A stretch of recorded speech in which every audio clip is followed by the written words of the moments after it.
नमस्कार, सत श्री अकाल, आदाब, अस्सलाम वालेकुम, गुड इवनिंग, ओके मॉर्निंग। आप सबका बहुत स्वागत है इस सेशन में। आज हमारा ये संडे स्पेशल इवनिंग सेशन है। और आज मैं दोबारा से हमारे साथ जुड़े डॉक्टर रितु को मैं इनवाइट करता हूं। तो आप सारे लोग उनको वेलकम कर सकते हैं, virtual claps and message. Doctor Ritu, आपका बहुत बहुत स्वागत है आज के सेशन में फिर से।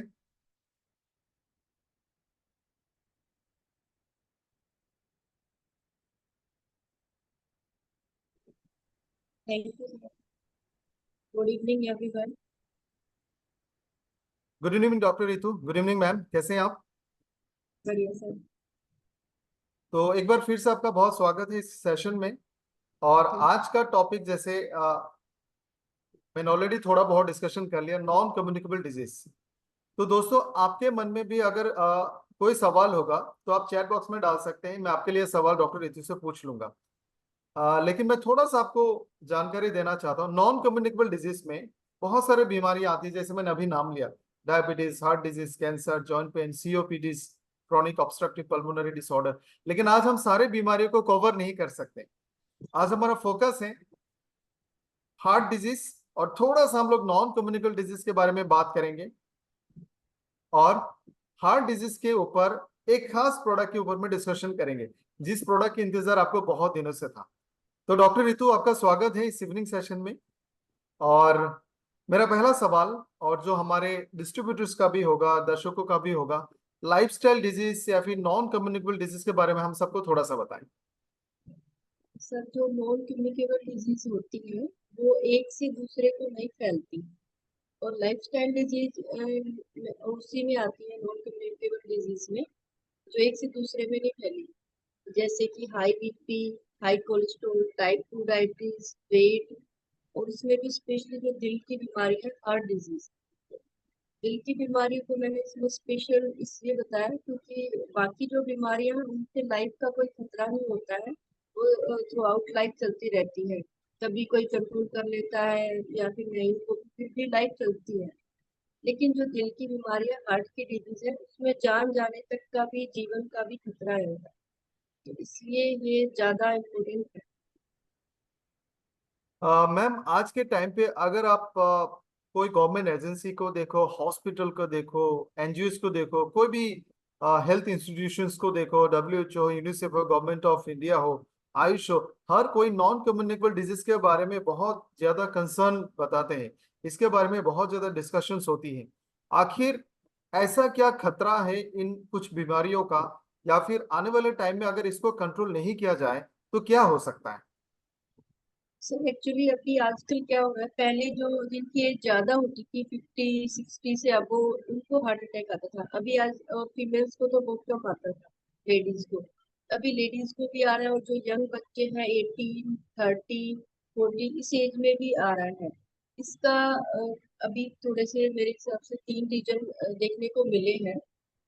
एक तो ये है कि जो खान पान है वो बहुत ही ज्यादा खराब है। जैसे कुछ लोग एक्सरसाइज वगैरह भी करते हैं, बच्चे अच्छे वर्कआउट करते हैं, फिर भी उनको हार्ट अटैक आ जाता है। जैसे कि पीछे कोई लड़का कोचिंग सेंटर में पढ़ रहा था, उसको अचानक से हार्ट अटैक आ गया। तब रिसर्च हुई थी, तब उसमें पता चला था कि एक तो ये रीजन था कि जो खराब खान पान है, जैसे बाहर का जो फूड खाते हैं, वो जिस ऑयल में बनता है, वो ऑयल इतना मतलब बार बॉईल किया जाता है बार बार।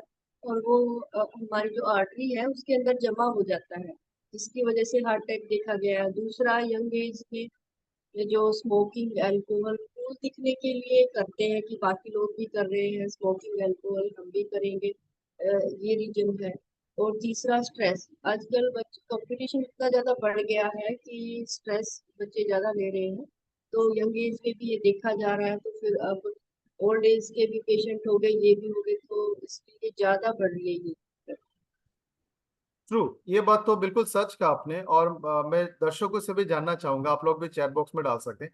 जैसे जैसे हम लोग तरक्की कर रहे हैं, हम अपने पर्सनल लाइफ हो, फैमिली में हो, सोसाइटी में हो, एज ए कंट्री भी हो, जैसे देश दुनिया तरक्की कर रही है, हमारी जिंदगी को आसान बनाने के लिए बहुत सारे साधन भी आ गई है, टेक्नोलॉजीज आ गई है। लेकिन इससे मुझे लगता है कहीं ना कहीं हर किसी में स्ट्रेस लेवल बढ़ गया है। तो आप लोग भी चैट बॉक्स में डाल सकते हैं कि अगर आपके लाइफ में भी थोड़ा बहुत भी स्ट्रेस होगा, आप ये लिख सकते हैं। और ये स्ट्रेस, जैसे डॉक्टर रितु ने कहा, हार्ट डिजीज का एक बहुत बड़ा फैक्टर है। तो आप लोगों से मैं भी जानना चाहूंगा, कितने लोग भी मानते हैं आप या आपके फैमिली में लोगों को स्ट्रेस होता है? और मुझे लगता है ये सारी चीजें 20-25 साल 30 साल पहले कम होती थी।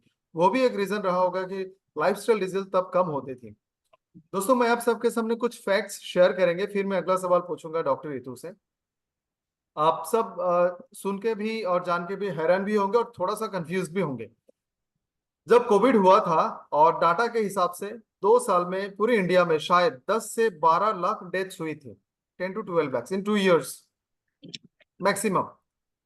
आप हैरान होंगे कि हर साल इंडिया में करीब 18 से 20 लाख हार्ट अटैक्स होते हैं, और यह संख्या कोविड के मुकाबले 4 गुना ज्यादा है पर ईयर। पूरी दुनिया का हर पांचवा हार्ट अटैक इंडिया में आता है। पूरी दुनिया का 60% हार्ट पेशेंट हमारे देश में है। हमारे देश में लोगों को हार्ट की प्रॉब्लम दूसरे देश के मुकाबले जल्दी शुरू होती है। 40 के बाद ज्यादातर लोगों का ब्लड प्रेशर एबनॉर्मल होती है। आज भी हमारे देश में हर रोज इतने सारे हार्ट अटैक्स आते हैं, लोगों को पता भी नहीं चलता है। कुछ साल पहले के डाटा के हिसाब से हर मिनट में 4 हार्ट अटैक्स इंडिया में होती है। तो ये जो फैक्ट्स एंड फिगर्स है, ये कोविड से कई कई गुना ज्यादा खतरनाक है। लेकिन कोविड के बारे में हम लोग ने बहुत जोरों शोर से अवेयरनेस की थी। बहुत पब्लिसिटी किया गया था, अवेयरनेस फैलाया गया था, न्यूज़पेपर, टेलीविजन, गवर्नमेंट, पुलिस, सारे लोग इसमें जुट गए थे। लेकिन cardiovascular disease, communicable disease, sorry non communicable disease, lifestyle disease के बारे में ऐसा कोई भी प्लेटफॉर्म या प्रोग्राम नहीं है। तो आज का प्रोग्राम को हम सबको अपने हेल्थ के लिए सीरियसली लेना होगा। लोगों को बाद में बताएंगे, लेकिन इस टॉपिक को या फिर हार्ट डिजीज के बारे में, कार्डियोवास्कुलर डिजीज के बारे में हम सारे लोगों को थोड़ा सा ज्यादा सीरियस होना पड़ेगा। मैम, मैं अगले सवाल की तरफ आता हूँ। ज्यादातर लोग या फिर हम सबको हार्ट डिजीज के बारे में जब बोलते हैं, हमें इतना पता होता है हार्ट अटैक हो सकते हैं या फिर ब्लड प्रेशर की गड़बड़ी। इसके अलावा कार्डियोवास्कुलर डिजीज में हम और क्या क्या चीजों को मान सकते हैं? कार्डियोवास्कुलर डिजीज में तीन होती है। एक कोरोनरी आर्टरी डिजीज, जो जी। हमारी एक आर्टरी होती है जो हार्ट को ब्लड पहुंचाती है, ऑक्सीजन पहुंचाती है। तो उसमें क्या होता है कि जो कोलेस्ट्रॉल है वो जमा हो जाता है, जिसकी वजह से दिल की धड़कन बढ़ जाती है और चेस्ट में पेन होता है और हार्ट अटैक आ जाता है। तो जो हार्ट अटैक वाला है कोरोनरी आर्टरी की वजह से होता है। ओके। और दूसरा रहता है हाई बीपी। जैसे हमारा जो नॉर्मल बीपी है वो 120-80 होता है, करेक्ट। लेकिन अगर 140-90 आ रहा है, उससे ऊपर आ रहा है, तो उसको हम हाई बीपी में मानते हैं। और हाई बीपी होने की वजह से क्या है कि जो ब्लड का प्रेशर है वो आर्टरी के ऊपर बहुत फोर्सफुली लगता है, और जो हमारी आर्टरी है वो वीक हो जाती है, जिसकी वजह से भी हार्ट डिजीज हो जाती है। और एक होता है कार्डियक अरेस्ट। ये सबसे ज्यादा खतरनाक है। इसमें क्या होता है, अचानक से जो हार्ट का फंक्शन है सारा बिल्कुल अचानक से पूरा बंद हो जाता है। और पेशेंट कोई भी है तो उसकी ब्रीथ बंद हो जाती है, वो बेहोश हो जाता है। और लाइफ ऑलमोस्ट इसमें जाने का खतरा 99% रहता है। तो ये जो कार्डियक अरेस्ट है ये सबसे ज्यादा डेंजर है। ये तीन ओके। तरह का देखा जाता है।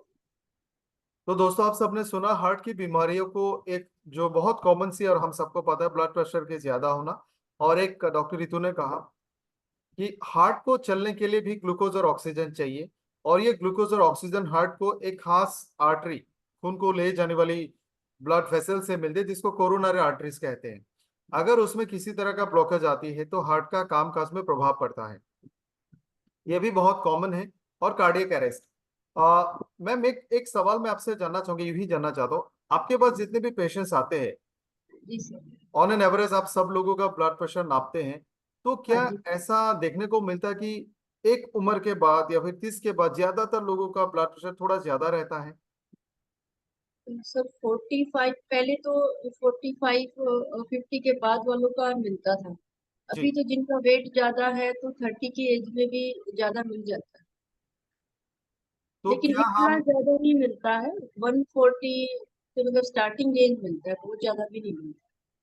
तो आपके हिसाब से जो हमारी जनरेशन है, आज के जो लोग हैं, नॉट ओनली आज की जनरेशन के लोग, सीनियर लोग भी, अगर वो शहर में रहते हैं तो शहर का लाइफस्टाइल थोड़ा सा और बुरा माना जाता है।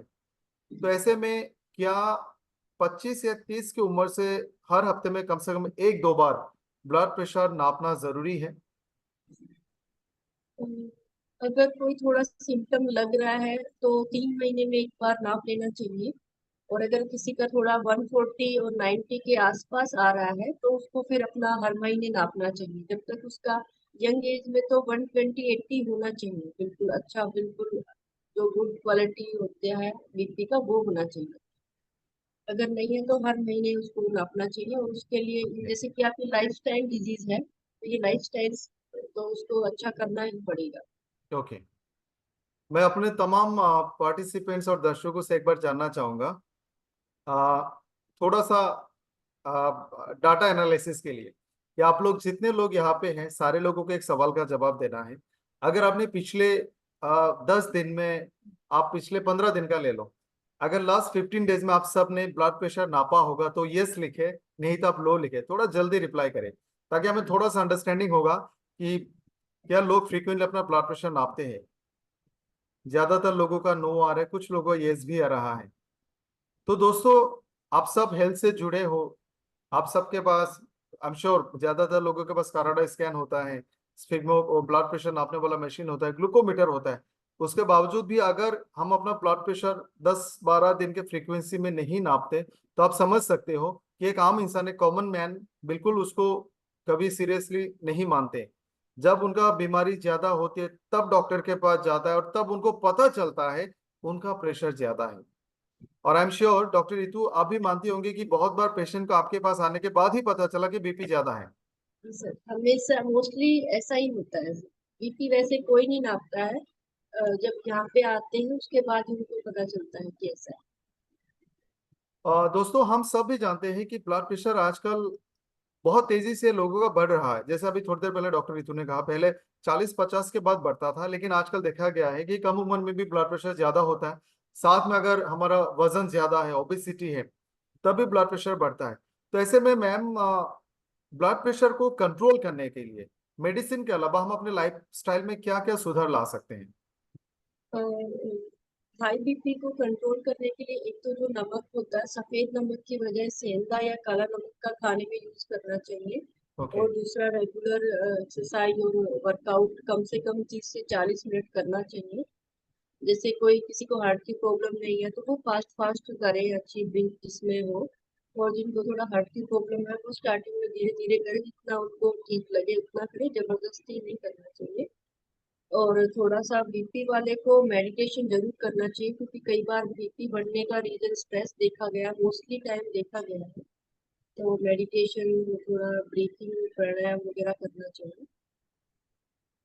मैम, आजकल मेट्रोज में, शहरों में देखा गया है जो बच्चे होते हैं 10-15 साल के, जो स्कूल जाने वाले बच्चे होते हैं, बहुत सारे कारणों से या फिर लाइफस्टाइल की वजह से भी हो सकता है उनका वजन बहुत ज्यादा है। मैंने कुछ साल पहले टाटा में चेक किया था, मेट्रोज में 25% बच्चों का वजन ज्यादा है। तो अगर किसी का वजन 10-15 साल में ज्यादा है तो क्या ये कहना सही रहेगा कि आने वाले टाइम में इसको हार्ट डिजीज का रिस्क ज्यादा रह सकता है? जी सर, उसको ज्यादा रहेगा रिस्क, क्योंकि वो पहले से ही उसका मतलब प्रेगनेंसी के टाइम शायद मदर्स का वेट ज्यादा रहा होगा। कई जगह पे प्रचलन है कि वेट ज्यादा बढ़ता रहे तो अच्छा है, तो इस वजह से वो बच्चे का वेट ज्यादा आता है। और वेट ज्यादा होने की वजह से उसकी एक्टिविटी कम हो जाती है। और एक्टिविटी फिर कम होएगी तो उसकी कोलेस्ट्रॉल बढ़ेगा, वेट बहुत ज्यादा बढ़ जाएगा, तो उसको होने के चांसेस है। बीपी होने के चांसेस कम है, लेकिन हार्ट अटैक आना और ये सब का, हार्ट डिजीज होने का चांसेस ज्यादा ओके। है। और ऊपर से फिर ये लाइफस्टाइल भी उसका, एक तो वेट ज्यादा है, फिर ऊपर से फास्ट फूड वगैरह खाना, जैसे आपने बताया मेट्रो स्टेशन जी उधर के लोग तो ज्यादा खाते हैं, तो फिर वो ज्यादा हाई रिस्क होते हैं। मैम, एक सवाल मेरे मन में ऐसे ही आया। घर में भी हमारे बहुत सारे शायद ऐसे गरम मसाले हो या फिर बहुत सारे चीजें होती है, नेचुरल चीजें जो हम घरों में यूज करते हैं, और हम सबको पता है कि लहसुन उसमें से एक है जिससे ब्लड प्रेशर शायद कम होती है। तो ऐसे हमारे घर में मिलने वाली कौन कौन सा ऐसे खाने की सामान या फिर घर का जो नुस्खा बोलते हैं, ऐसा कौन सा चीजें जो अगर हम अपने खाने में रेगुलर डालें जिससे ब्लड प्रेशर कम हो सकती है, ऐसा क्या क्या हमारे घरों में अवेलेबल है? लहसुन है, लहसुन की चटनी बना के खा सकते हैं। और अदरक हो गया। ओके। अदरक को सुखा के अगर मान लो ड्राई मतलब ड्राई फॉर्म में, मतलब फ्रेश अवेलेबल नहीं हो तो ड्राई फॉर्म में हो जाती है तो उसको सौंफ बोलते हैं। उसका पाउडर बना के रख लेंगे, वो भी बहुत अच्छा काम करता है। तो ये जीरा है, उसको रात को भिगो दिया, सुबह 1 चम्मच भिगोया रात को, 1 गिलास पानी में सुबह बॉईल करके वो पी लिया। ये सब चीजें हाई बीपी में काम करती है। और उनको मेडिटेशन करना चाहिए साथ में, क्योंकि बीपी का रीजन में दोनों मिलते हैं। ओके ये मैम, इसी के साथ एक छोटा सा सवाल ऐड करना चाहूंगा, क्योंकि किसी ने पूछा और इसके बारे में हम एक्चुअली ज्यादा बात नहीं करते, कि बहुत बार लोगों का ब्लड प्रेशर रेगुलर बेसिस में कम रहता है। हाँ। और इसका एक कारण जरूर एनीमिया है, और खास करके फीमेल्स में होती है हमारे देशों में। तो जिनका ब्लड प्रेशर कम है उसका कारण क्या हो सकता है, और ऐसे में लोगों को किस तरह का खाना खाना चाहिए? जिनका बीपी डाउन रहता है, स्पेशली फीमेल्स का ज्यादा मतलब ज्यादातर डाउन रहता है, तो उनको एक तो सही करने के लिए क्या करना है, नींबू पानी की शिकंजी बनाई या कोई भी ग्लूकोन डी एनर्जी ऐसा ले लिया, तो उनका तुरंत जो बीपी है वो नॉर्मल आ जाएगा।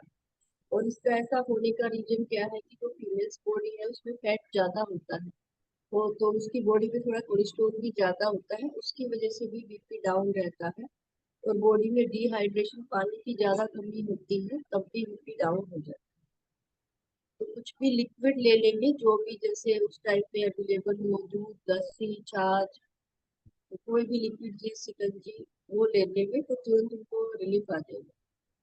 खास करके जो फीमेल्स होते हैं जिनका ब्लड प्रेशर लो है, तो वो ये भी कारण होगा कि आयरन की कमी से, हेमोग्लोबिन की कमी से। आयरन की कमी से उनको चक्कर आएगा, लेकिन बीपी डाउन होने वाला मतलब बीपी डाउन में क्या होता है कि उठने का मन नहीं करता, कोई भी काम करने का मन नहीं करता, जबकि आयरन की कमी होती है तो चक्कर आते हैं, बॉडी में पावर नहीं रहती है, ऐसा है। ओके। Okay ma'am. और जो ये मैंने आपको ड्रिंक बताया, नींबू शिकंजी वगैरह, बीपी डाउन है तो ये पीते ही उनको तुरंत नॉर्मल हो जाएगा। और अगर आयरन की डेफिशिएंसी है, तब ऐसा है तो उनको ये पीने से आराम नहीं आएगा, उनको आयरन का पूरे होने के बाद बॉडी में पावर है। करेक्ट। तो दोस्तों, मैं आप सबको बताना चाहूंगा, अगर आयरन की कमी है, हेमोग्लोबिन की कमी है, तो आप उनको हमारा ओके लाइफ करके आयरन फॉलिक एसिड आप रेकमेंड कर सकते हैं। और बीपी लो की केसेस में आप वुमेन पावर रेकमेंड कर सकते हैं। बहुत बार ऐसा भी होता है कि बहुत सारी फीमेल्स बहुत दुबली पतली होती है।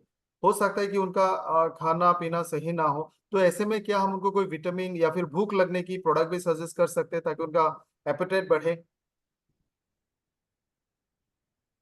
वुमेन जो टॉनिक है उससे वुमेन्स का सारा प्रॉब्लम ऑलमोस्ट ठीक हो जाता है। Okay, great.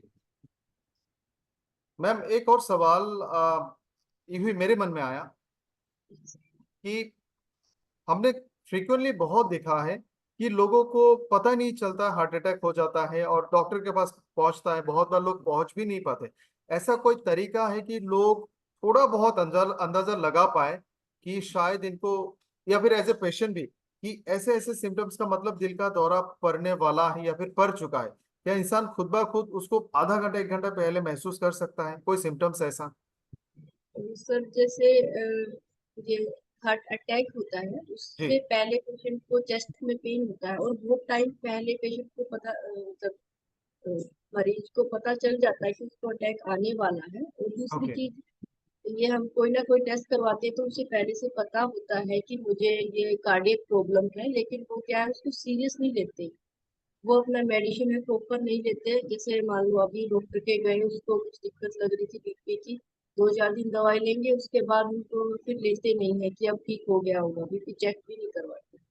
तो अचानक से आने का रीजन उनकी खुद की गलती होती है। उनकी बॉडी में उन्होंने कोई ना कोई चेकअप करवाया होता है, तो उसमें कोई ना कोई रिपोर्ट में तो आ ही जाता है कोलेस्ट्रॉल या बीपी।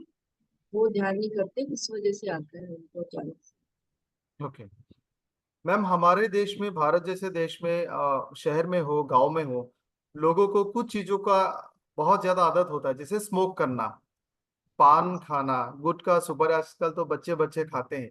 तो इसका ब्लड प्रेशर के साथ या फिर हार्ट की बीमारी के साथ कितना गहरा ताल्लुक है? जो स्मोकिंग है और अल्कोहल है, इसका बहुत ज्यादा इफेक्ट पड़ता है बीपी पे भी, कोलेस्ट्रॉल पे भी, और हार्ट डिजीज पे। एक जो हार्ट अटैक होता है उसमें तो जैसे पहले से पेन हो गया तो पता लग जाता है। एक जी। कार्डियक अरेस्ट होता है उसमें पता नहीं लगता, अचानक से ब्रीथ चली जाती है और जो हार्ट की फंक्शन बंद हो जाती है। तो ये जो स्मोकिंग और अल्कोहल ज्यादा लेते हैं उससे ये इफेक्ट ज्यादातर देखा गया है। ओके। मैम सर इसमें मैं थोड़ा सा और बताना चाहूंगी, प्लीज। जैसे कि लाइफस्टाइल डिजीज है तो अपना लाइफस्टाइल ठीक किए बिना अगर हम मान लो कोई भी प्रोडक्ट ले रहे हैं, और अगर लाइफस्टाइल ठीक नहीं करेंगे, एक तरफ स्मोकिंग कर रहे हैं, अल्कोहल ले रहे हैं, तो उसका इफेक्ट कैसे आएगा। और ये बहुत मैम जल्दी फास्ट वर्क करते हैं। लोगों का रिक्वेस्ट है कि आपका आवाज थोड़ा कम आ रहा है, थोड़ा जोर से या फिर नजदीक से तो बोले। कल मैं थोड़ा माइक पे यूज करूंगी तो जी। शायद तेज हो जाएगा। तो आप एक बार दोबारा से प्लीज बताएं कि स्मोकिंग, गुटखा, सुपारी, ये सारा बहुत ज्यादा सीरियस रिस्क फैक्टर है हार्ट की बीमारी के लिए। जैसे सर स्मोकिंग का ही ले लो, जैसे स्मोकिंग करते हैं तो वो ब्रीथ के थ्रू जाता है, तो वो ब्रीथ जी। से डायरेक्ट हमारे ब्लड में चला जाता है, तो जल्दी इफेक्ट जाता है पूरा। जैसे हम कोई चीज खाते हैं तो वो पेट में थोड़ी कम एब्जॉर्ब होती है, थोड़ी बहुत बच जाती है, जबकि हम ब्रीथ से जो स्मोकिंग कर रहे हैं वो जल्दी ज्यादा जाती है।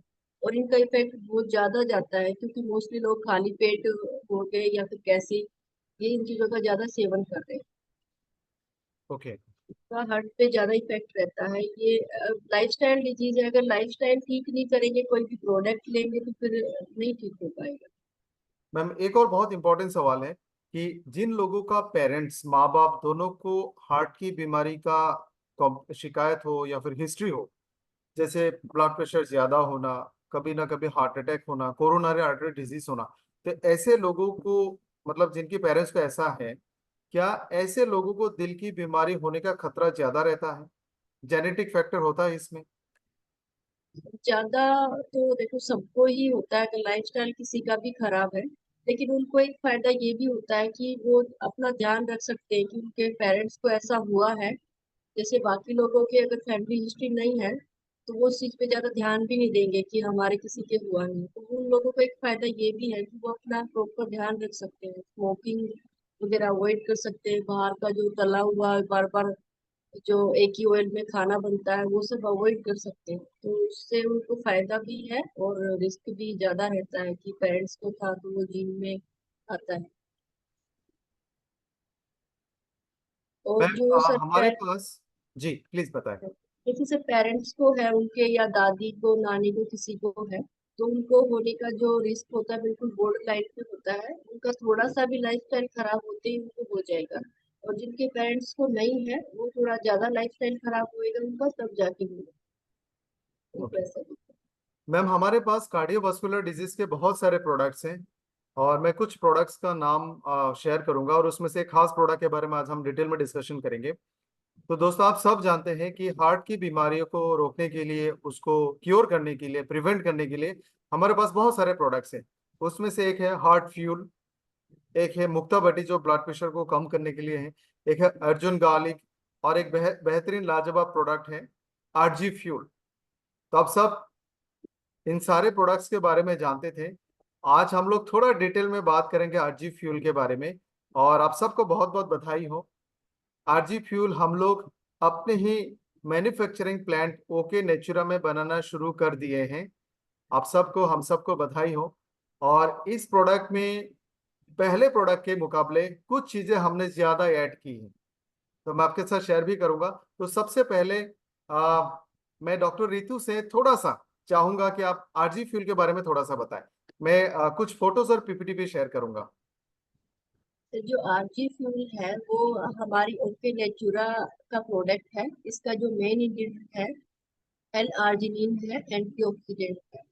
तो ये प्रोडक्ट बहुत ही अच्छा है कार्डियोवास्कुलर डिजीज के लिए, दिल की बीमारियों के लिए। इसको इसकी बहुत ज्यादा डिमांड चल रही थी, इसलिए इसके चलते इसके अंदर विटामिन सी और जिंक को और ऐड किया है ताकि ये और बेहतरीन रिजल्ट दे सके। और इसकी पावर को ज्यादा करने के लिए, ताकि जल्दी और फास्ट रिजल्ट आ सके, इसलिए इसके अंदर विटामिन सी और जिंक को डाला है। और ये as a act as a vasodilator, dilation करता है ब्लड वेसल्स को।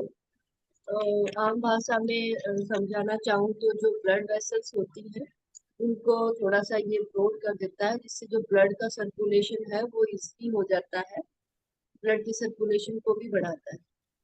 जो स्पोर्ट्स पर्सन है या फिर जो ज्यादा एक्टिविटी करते हैं उनके लिए ये बहुत अच्छा है, क्योंकि ये ब्लड का सर्कुलेशन करके जो भी हमारा न्यूट्रिशन है, ऑक्सीजन है, उसको मसल्स और जॉइंट तक पहुंच जाता है।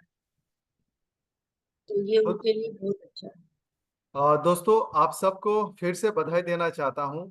जैसे डॉक्टर रितु ने कहा कि इसमें कुछ और बेहतरीन चीजों को डाल के, और आपकी स्क्रीन में है, हमने इसमें जिंक और विटामिन सी एड ऑन किया है, और ये पहले से भी ज्यादा बेहतर प्रोडक्ट बन के आई है, और ये आपकी खुद की मैन्युफैक्चरिंग प्लांट ओके नेचुरा बना के लाई है। और जैसे डॉक्टर रितु ने कहा, आप स्क्रीन में देख सकते हैं, इसमें एल आर्जिनिन, जो ये जो सेशे है 10 ग्राम का सेशे आता है, उसमें 5 ग्राम एल आर्जिनिन होता है, 500 milligram grapeseed, 500 mg anthocyanin, zinc और विटामिन सी भी होता है। और मैम इस प्रोडक्ट के बारे में मैं आपसे इतना जानना चाहूंगा, अगर कोई ब्लड प्रेशर ज्यादा वाला लोग है तो उनको ये प्रोडक्ट कैसे फायदा देगी, और कितने देर में देगा, और कितने दिन तक ये प्रोडक्ट उनको लेना चाहिए? सर हाई बीपी वाले के लिए ये बहुत अच्छा है। उनको जैसे अभी किसी को हाई बीपी लग रहा है, उसके चक्कर आ रहा है या कुछ ज्यादा सिर में दर्द हो रहा है, तो उनको लेते ही थोड़ी देर बाद आराम लगेगा। ये क्या करता है, ब्लड के सर्कुलेशन को इंक्रीज करता है, और जो वाल्व होती है उसको थोड़ा डायलेट करता है, चौड़ा करता है, जिससे ब्लड को फ्लो करने में इजी रहता है। और वैसे जब हाई बीपी होता है तो ब्लड बहुत फास्टली मूव करता है, तो ये वेसल को थोड़ा चौड़ा कर देगा, तो फिर ब्लड का फ्लो भी थोड़ा नॉर्मल हो जाएगा। हाई बीपी वालों के लिए ये सबसे अच्छा है, और लो बीपी वालों को ये नहीं लेना चाहिए मेरे हिसाब ओके। किसी ने पूछा भी था कि यार लो बीपी को देना चाहिए कैसे, जैसे मैम ने कहा, मैं थोड़ा सा आपको बताना चाहूंगा। जो हमारे खून की नलियां होती है वो बहुत सारे कारणों से थोड़ा सा सिकुड़ जाती है, कोलेस्ट्रॉल के कारण, एथेरोस्क्लेरोसिस के कारण, बैड लाइफस्टाइल के कारण, बहुत ज्यादा फैट लेने के कारण। तो आप जब आरजी फ्यूल लेंगे तो ये थोड़ा सा ऐसे डायलेट हो जाता है, यानी फैल जाएगा, तो प्रेशर कम हो जाएगा, और फैलने के कारण खून आराम से बॉडी के चारों तरफ इजीली अवेलेबल हो जाएगा। तो जिनका बीपी लो है उनका बीपी थोड़ा और लो हो सकता है, इसीलिए उनको नहीं लेना है। जो लोग एक्सरसाइज करते, जैसे डॉक्टर रितु ने कहा, मैं आपको बताना चाहूंगा, जब हम एक्सरसाइज करते, मेहनत करते हैं, तो हमारी शरीर को अचानक से ज्यादा ऑक्सीजन और ग्लूकोज की जरूरत हो जाती है, और ये एक्सेस या फिर हाई डिमांड ऑक्सीजन और ग्लूकोज के लिए दिल तेजी से धड़कना शुरू करता है। ऐसे में अगर किसी को पहले से कोरोनरी आर्टरी में ब्लॉकेज है, कहीं पे भी ब्लॉकेज है, दिल अगर कमजोर है, तो ज्यादा दबाव के कारण कार्डियक अरेस्ट हो जाती है।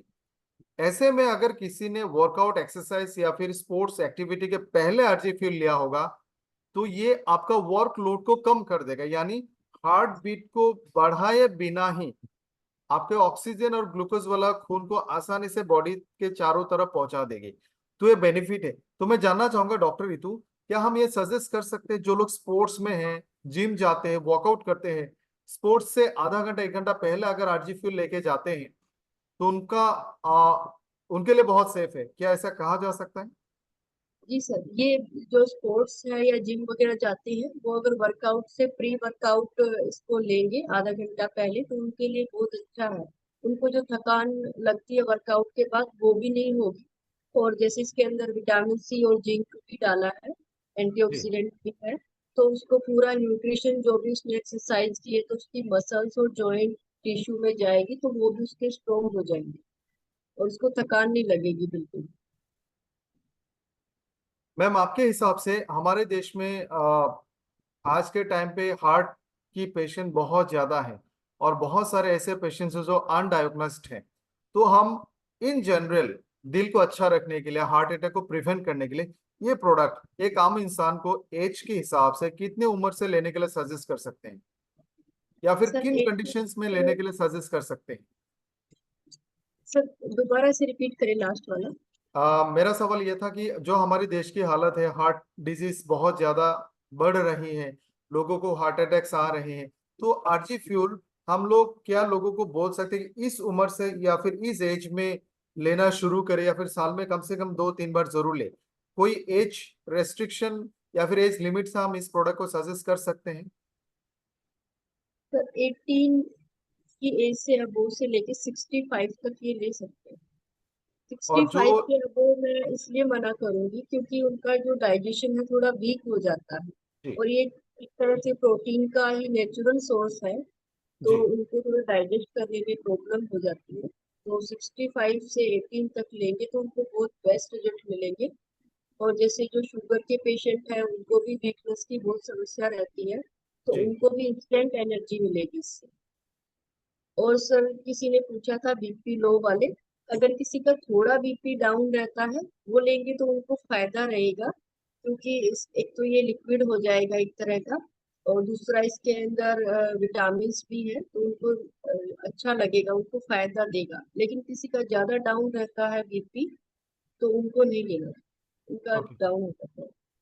दोस्तों, आप सबके फायदे के लिए और अंडरस्टैंडिंग के लिए हम लोगों ने यहाँ में नोट भी किया था, जैसे डॉक्टर रितु ने कहा, angina, high blood pressure during pregnancy, pre eclampsia, erectile dysfunction, peripheral arterial disease, ये सारे कंडीशंस में भी हम आरजी फ्यूल दे सकते हैं। इसके अलावा जैसे डॉक्टर रितु ने कहा, स्पोर्ट्स पर्सन, वर्कआउट करने वाले लोग, एक्सरसाइज करने वाले लोग पहले से ये प्रोडक्ट ले सकते हैं।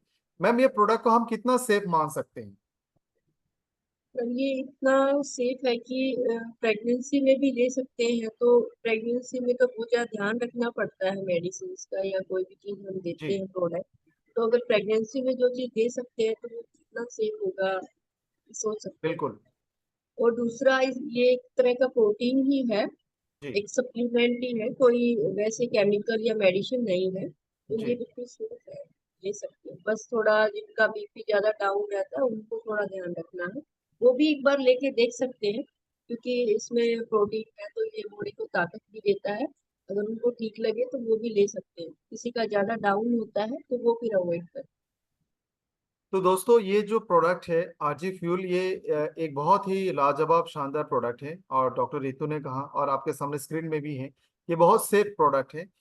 जिसके घर में भी हार्ट पेशेंट हो, ब्लड प्रेशर ज्यादा हो, मैं सबसे रिक्वेस्ट करूंगा ये प्रोडक्ट आप शुरू करें। और जो नॉर्मल प्रोसेस में हम बताते हैं, 1 या 2 महीना लगातार आप आरजी फ्यूल यूज करें। इसमें 30 सैशे होते हैं, तो एक बॉक्स आप 1 महीना यूज कर सकते हैं। तो 60 दिन लगातार आप इसको यूज कर, उसके बाद आप हार्ट फ्यूल और दूसरे प्रोडक्ट यूज कर सकते हैं। एक आखिरी सवाल इससे रिलेटेड मैं पूछना चाहूंगा। मैम, इसके साथ कुछ और भी डिजीजेस के बारे में लिखा गया है, लेकिन एक सवाल मेरे मन में है। माइग्रेन के बारे में बहुत सारे कॉम्प्लेन्स आते हैं, और माइग्रेन का जो स्पेसिफिक कारण आज भी मेडिकल साइंस पता नहीं लगा पाई है, लेकिन ये माना जाता है कि ब्रेन में ब्लड सप्लाई और ऑक्सीजन सप्लाई कम हो जाती है। और क्योंकि आरजी फ्यूल ब्लड सप्लाई को बढ़ाती है, तो हम लोग क्या इसको माइग्रेन के लिए स्पेसिफिकली सजेस्ट कर सकते हैं? जी सर, माइग्रेन होने का यही रीजन होता है कि जो ब्लड ब्रेन के अंदर ऑक्सीजन और ब्लड की सप्लाई कम हो जाती है, जिसकी वजह से माइग्रेन का जो पेन है वो होता है। तो ये आरजी फ्यूल के साथ में ओके डिटेक्स डिटॉक्स जो प्रोडक्ट है साथ में उनको वो भी लेना पड़ेगा, तो उनको अच्छा बेनिफिट मिलेगा इससे। तो रेगुलर लेंगे तो उनका माइग्रेन का प्रॉब्लम भी सोल्व हो जाएगा। ओके। बिल्कुल। तो दोस्तों, आप सब ने आज बहुत कुछ सुना, non communicable disease, lifestyle disease के बारे में, हार्ट डिजीज के बारे में, तमाम प्रोडक्ट्स के बारे में, आरजी फ्यूल के बारे में। और हमारे साथ मौजूद है डॉक्टर रितु, जो कि लाइफ केयर का मेडिकल एडवाइजर है, और ओके नेचुरा का आप कह सकते हो कि इंचार्ज है चरा के रेंज का। और वो मैन्युफैक्चरिंग, प्रोडक्शन, ये सब कुछ देखती है। उनकी निगरानी में सारा प्रोडक्ट्स बन के आते हैं। आरजी फूल जो एक लाजवाब प्रोडक्ट है, हमारा बहुत टेस्टी प्रोडक्ट भी मैंने खुद यूज किया है, और ये नया जी बन के आया है आपके प्रोडक्शन हाउस में, आपके मैन्युफैक्चरिंग प्लांट में। और इसमें हम लोगों ने जिंक और विटामिन सी ऐड ऑन किया है, और ये प्रोडक्ट ऑलरेडी अवेलेबल है। और कल परसों में शायद आप लोगों ने ग्रुप में मैसेज भी देखा होगा कि कुछ और भी प्रोडक्ट स्टॉक में अवेलेबल है। तो इन प्रोडक्ट्स का यूज करें। अभी कुछ मिनट्स हम लोग आपके लिए ओपन रखते हैं, अगर कोई कोई भी सवाल करना चाहता है तो आप कर सकते हैं। एक सवाल आया मैम, किसी का अगर ब्लड प्रेशर ज्यादा है और साथ में उनको डायबिटीज भी है, तो क्या वो आरजी फ्यूल ले सकते हैं? हाँ बिल्कुल ले सकते हैं सर, उसको बहुत फायदा रहेगा, लेकिन उसको दिन में एक ही बार लेना है। ओके। एक सचिन को एक गिलास पानी में एक ही बार लेना है। ओके। एक और सवाल आया, क्या आरजी फ्यूल को खाली पेट ले सकते हैं या फिर ब्रेकफास्ट के बाद लेना चाहिए? ब्रेकफास्ट के बाद लेंगे तो ज्यादा अच्छा रहेगा। जैसे मान लो थोड़ा बहुत कोई इसका साइड इफेक्ट जाता है, हल्का फुल्का किसी का बीपी डाउन होने का, जिस मैंने पहले भी बताया, तो अगर ब्रेकफास्ट के बाद लेंगे तो वो भी नहीं रहेगा। ओके। एक और सवाल आया, अगर किसी व्यक्ति का ब्लड प्रेशर लो के साथ साथ हार्ट का प्रॉब्लम है तो क्या उनको ये प्रोडक्ट दे सकते हैं? उसका जवाब हाल ही में आपने दे ही दिया कि इसको दे सकते हैं, लेकिन ब्रेकफास्ट के बाद और एक ही बार लेना है। इसे सेम आंसर है। हाँ।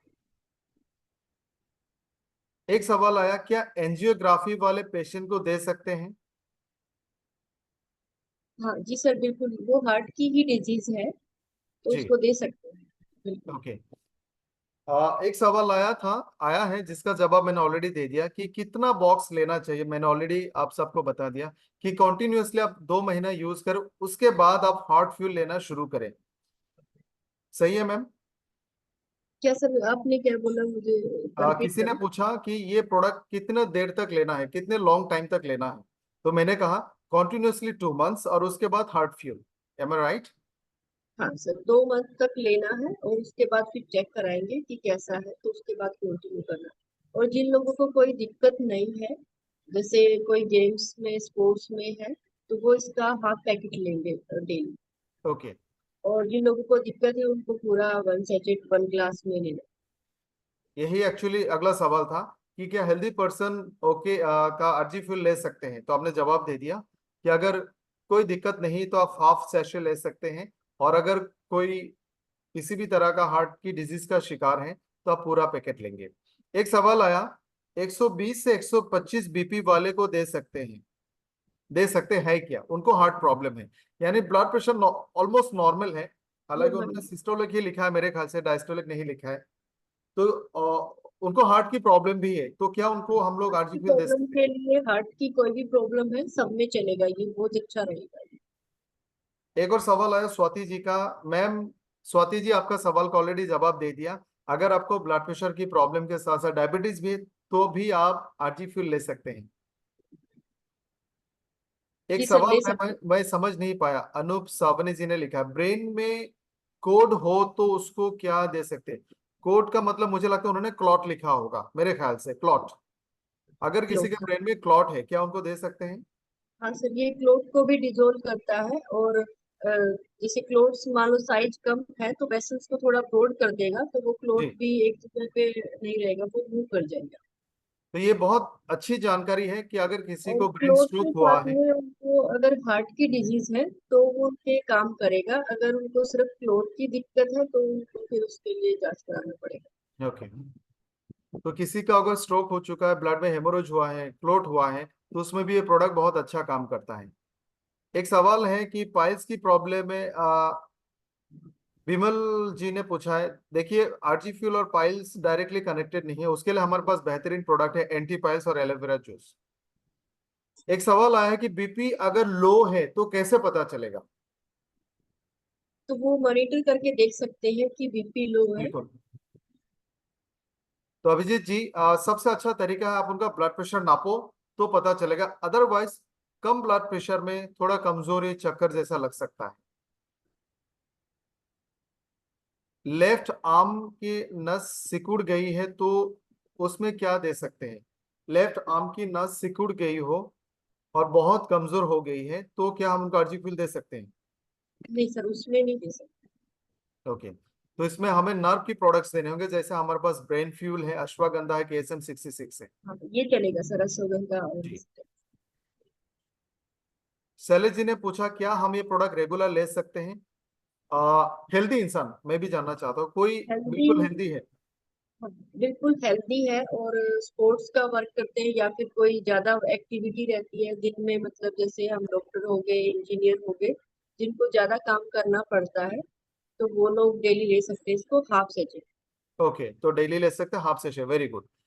मैम एक सवाल और आया, 60 साल का कोई इंसान है जिनका हाथ बहुत कांपता है, गर्दन भी हिलता है, तो मेरे ख्याल से कोई स्पाइनल नर्व की इश्यू होगी या नर्व की इश्यू हाँ होगी। डॉक्टर।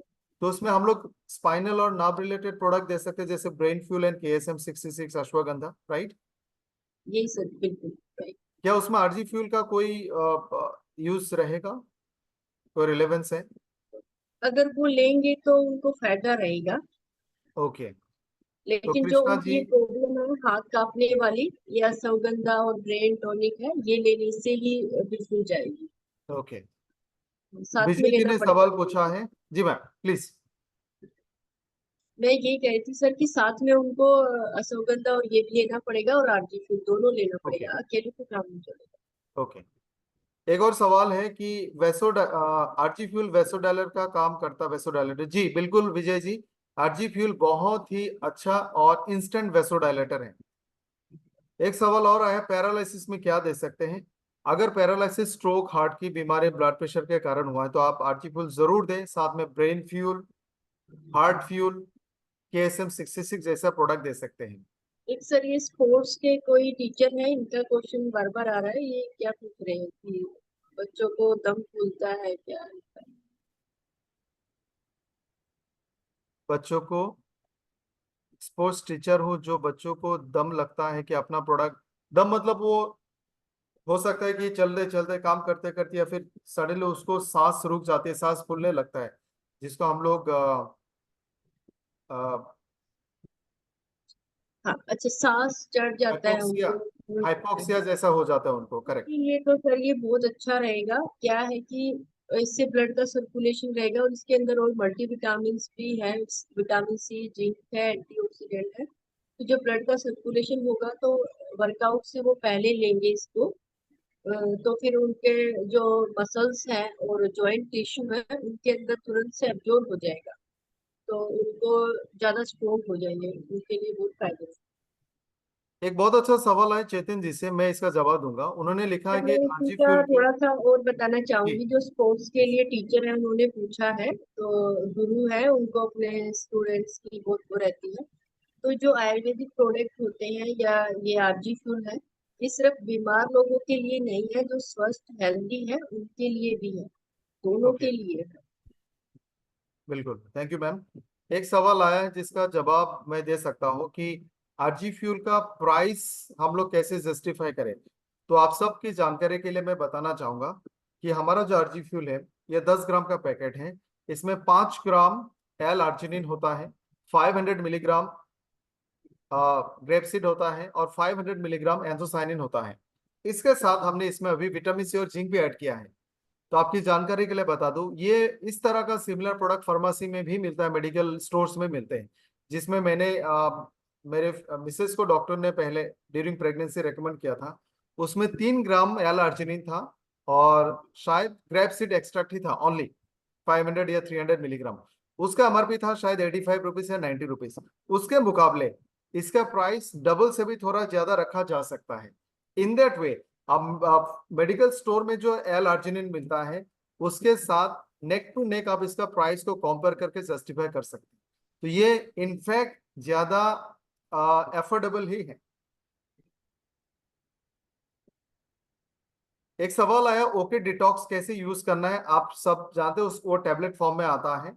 तो मैं चाहूंगा डॉक्टर, ये तो आप थोड़ा सा बताएं ओके डिटॉक्स। अगर किसी को बॉडी में डिटॉक्सिफिकेशन की ज्यादा जरूरत है, मतलब कि किसी को बहुत ज्यादा गैस, एसिडिटी, कॉन्स्टिपेशन इनकी दिक्कत रहती है ज्यादा, तो वो दो दो टैबलेट ले सकते हैं। और जिनको कोई ऐसा दिक्कत ज्यादा लग नहीं रहा है और वो चाहते हैं कि उनकी बॉडी की सफाई हो जाए, क्लीनिंग हो जाए, जैसे हम अपनी गाड़ी की सर्विस कराते हैं क्लीनिंग के लिए, तो वो एक एक टैबलेट ले सकते हैं सुबह शाम। और जिनको कोई ज्यादा दिक्कत नहीं है तो वो खाने के बाद एक एक टैबलेट लेंगे। और जिनको ज्यादा दिक्कत लग रही है कि बॉडी को सफाई की जरूरत है, तो वो खाली पेट एक एक टैबलेट ले सकते हैं, गर्म पानी के साथ ले सकते हैं। और या फिर जिनको ये सारी सुविधा अवेलेबल नहीं होती गर्म पानी के साथ लेना और ये सब, तो नॉर्मल पानी के साथ ले सकते ओके, कुछ और भी क्वेश्चंस है जो टॉपिक से रिलेटेड नहीं है, तो मैं सारे सवाल नहीं लूंगा, नहीं तो बहुत सारे हैं। इस तो तरह। मैं फिर थोड़ा सा ओके डिटॉक्स के बारे में और बताना चाहूंगी। जी जैसे कि कुछ जैसे ये आरजी फूल लिया या फिर कोई और प्रोडक्ट लिया, किसी को जॉइंट पेन है और उन्होंने प्रोडक्ट लिया, वो बोलते हैं कि हमें रिलीफ नहीं आ रहा है। इसका मतलब ये नहीं है कि वो प्रोडक्ट ये जो अपना ओके नेचुरा का है, इसमें कोई प्रॉब्लम। कई बार जो हमारी बॉडी है उसमें अच्छे से डिटॉक्सिफिकेशन नहीं हुआ होता है, सफाई नहीं होती है, तो भी दवाई काम नहीं करती है। एग्जाम्पल बताना चाहूंगी, जैसे कोई गंदा कपड़ा है, उसमें जी हम कलर देना चाहेंगे, तो उसमें कलर देंगे तो कैसा आएगा, बहुत अजीब सा आएगा, अच्छे से करेक्ट। प्रॉपर नहीं आएगा। तो उसी तरह से उसको साफ करके तब हम उसमें कोई भी कलर देंगे तो अच्छे से जैसा दिया है वैसा ही आएगा, अच्छा रहेगा। तो वैसे ही किसी किसी को अगर ये प्रोडक्ट से रिलीफ नहीं लग रहा है, जॉइंट पेन हो गया या कोई भी अपना प्रोडक्ट है, नहीं रिलीफ लग रहा है, तो वो एक बार अपनी बॉडी को डिटॉक्स करने के लिए ओके डिटॉक्स का जरूर यूज करें। और मेरे हिसाब से सबके घरों में ये जरूर होना चाहिए। बीच बीच में 2 महीने के लिए ये जरूर लेना चाहिए, 6 महीने में नहीं तो साल में एक बार तो जरूर इसका यूज करना चाहिए, जिससे बॉडी क्लीनिंग हो जाए। जैसे हम गाड़ी की सर्विस कराते हैं, जी वैसे बॉडी को भी सर्विस की जरूरत होती है। बिल्कुल। तो दोस्तों आप सबका बहुत बहुत शुक्रिया इस सेशन में आए, और क्योंकि आज के टॉपिक रिलेटेड और ज़्यादा क्वेश्चंस नहीं हैं, तो हम लोग सेशन को ख़त्म करने वाले हैं। थोड़ा सा मैं रिवाइंड करता हूँ कि आज हमने लाइफस्टाइल डिजीज के बारे में बहुत सारे जानकारी आप सबके साथ शेयर की, हार्ट डिजीज के बारे में बातचीत की, और एक बेहतरीन नया आरजी फ्यूल आपकी खुद की मैन्युफैक्चरिंग प्लांट ओके नेचुरल ने बनाना शुरू किया, जिसमें हम लोगों ने विटामिन सी और जिंक ऐड किया, और इसके साथ साथ एलोवेरा और पेन रिलीफ, एलोवेरा जेल और पेन रिलीफ क्रीम भी अवेलेबल हो गया है, बाथिंग सोप भी अवेलेबल हो गया है, और ये सारे प्रोडक्ट्स हमारी खुद की प्लांट ओके नेचुरल में बन रही है। और डॉक्टर रितु उसी के साथ कनेक्टेड है, हमारे मेडिकल एडवाइजर हैं, चाराकोई प्रोडक्ट्स का मैन्युफैक्चरिंग क्वालिटी इन सब का मॉनिटर भी करेंगे, इंचार्ज भी है। तो ये हमारे लिए बहुत अच्छा टाइम है, और आप लोगों को शान से प्राइड के साथ ओके लाइफ केयर के बारे में, प्रोडक्ट्स के बारे में बताएं। और डॉक्टर रितु आपका बहुत बहुत शुक्रिया इस सेशन में आप आए इतने शॉर्ट नोटिस में, और इस तरह का सेशन हम आप सबके लिए रेगुलर बेसिस पे लेके आएंगे, खास करके एवरी फ्राइडे को। उस दिन आपको इसी तरह के गेस्ट मिलेंगे जो अपने फील्ड के एक्सपर्ट होंगे, वो आपसे इंटरेक्ट करेंगी, और आपके मन में जो भी सवाल होंगे आप हमारे साथ शेयर कर सकते हैं। तो बहुत बहुत शुक्रिया दोस्तों, आज की सेशन हम यहीं पे खत्म करते हैं। Thank you so much doctor Ritu, आपने बहुत सारे इंफॉर्मेशन दी, बहुत सारे ऐसे इंफॉर्मेशन जो आम इंसान को अपने लाइफ में अप्लाई करना चाहिए। तो thank you so much everyone, and good night.